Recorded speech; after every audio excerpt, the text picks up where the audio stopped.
Hi friends, welcome to my channel Aditya music 2024. ఈరోజు మనం బేతాళుడు ఇంకా విక్రమార్కుడి కథల గురించి తెలుసుకుందాం. ముందుగా బేతాళుడు కథలు భాగం 1, విక్రమార్కుడి ప్రయత్నం. ప్రాచీన కాలంలో విక్రమార్కుడు అనే పేరు గల ఒక త్రికరణశుద్ధి రాజు ఉండేవాడు. అతను తెలివి, ధైర్యం, ధర్మం, న్యాయం, వీరత్వంలో ప్రత్యేకమైనవాడు.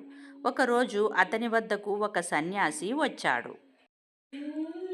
ఆ సన్యాసి విక్రమార్కుని అనుసరించి ఇలా అన్నాడు: మహారాజా, నేను తపస్సు చేసి ఒక ప్రత్యేకమైన ఫలం పొందాను.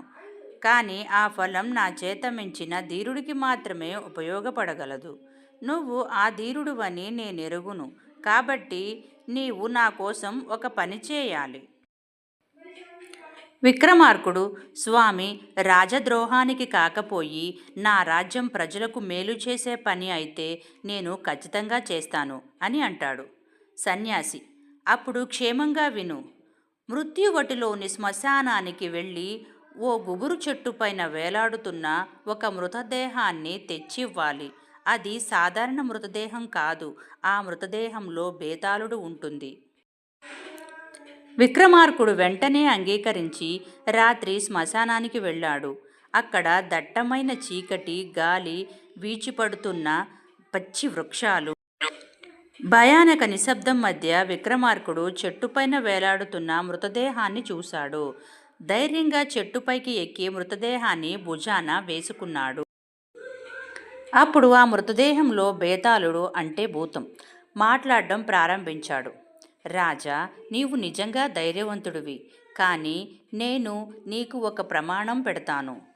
నేను నీకు ఒక కథ చెబుతాను. దానితో పాటు ఒక ప్రశ్న అడుగుతాను. నిజం చెప్పే సామర్థ్యం ఉన్నా నువ్వు సమాధానం ఇవ్వకపోతే నీ తల పగిలిపోతుంది. చెప్పినా నేను ఈ చెట్టుపైకి తిరిగి వెళ్ళిపోతాను. ఏమంటావు? విక్రమార్కుడు ధైర్యంగా బేతాళుడిని భుజాన వేసుకుని ముందుకు సాగాడు. కబుర్లు వినడానికి సిద్ధమయ్యాడు.